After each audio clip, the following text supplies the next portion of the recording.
So Elana Heideman from the Israel Forever Foundation. She is one of our greatest fighters. She's at the tip of the spear. Elana, take it away.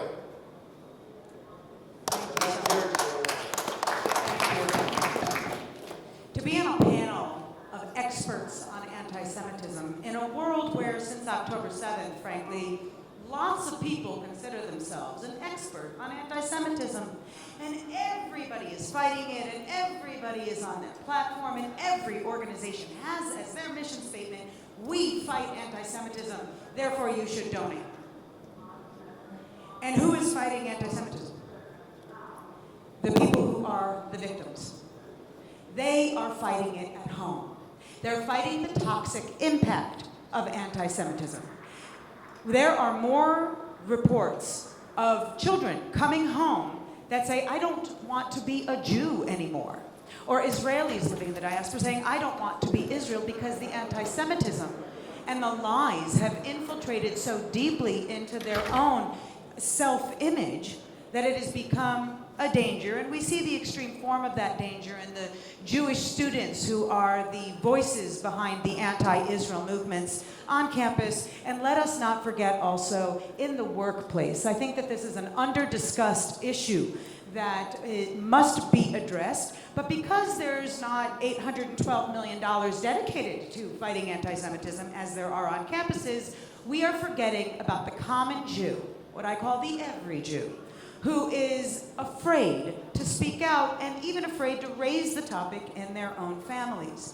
This is the result of being the target of the anti-Semitism, the psychology of the victim.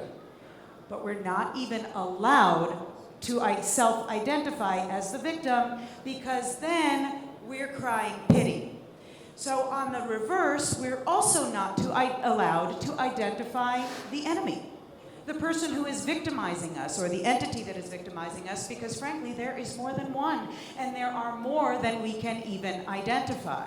That makes it increasingly possible when you're not allowed to say Hamas, you're not allowed to say Palestinian, because therefore you must be, a hater yourself, and therefore you are the problem. Turning the anti-Semitism on its head and actually making it much easier to fuel the continuation of the psychology of anti-Semitism that is spreading everywhere. And you mentioned textbooks. How about your public libraries, where they have readings of all of the children's books? Do you know that there have been over 30 to 40 children's books written about the Palestinian experience in Gaza just since October 7th. One of the first was published, I believe, October 6th. And just like SJP at Columbia University, whose social media account, which had been deactivated for so long, suddenly was brought to life 24 hours prior to the massacre itself, they are prepared. Because when we call out anti-Semitism, as we've been doing, and I myself have always considered the man to my right one of my ultimate mentors, who I have heard since my teenage years because I began fighting anti-Semitism, having learned from my esteemed parents, who are leaders, that they had to fight anti-Semitism, and the leaders before them who I learned from that they had to fight anti-Semitism. The fight will not go away, and neither will the need. My master, Elie Wiesel, had said, we thought anti-Semitism died in Auschwitz, but no, only its victims did. People do not realize that if you follow anyone, or if you share about Israel or pro-Jewish rights on social media, you are on a list.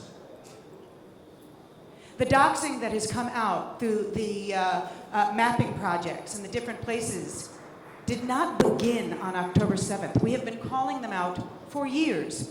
So therefore, we have to look at the psychology of the bystander, because the world is right now living that realm. And they're doing it in comfort. Because there are not sufficient police activism, even from the top down, it is starting. We are seeing from the bottom up, we're seeing that there is a weakness and an unwillingness to call out the enemy, to call out the need to criminalize anti-Semitic activity. We are not being willing to give the necessary attention to the individuals. Do you know that there is a higher percentage of anti-Semitic attacks you will never hear about because the parents decide that when the daughter, who is an attempted rape, and she goes to her campus police and they say, but Israel, they're told to shut up.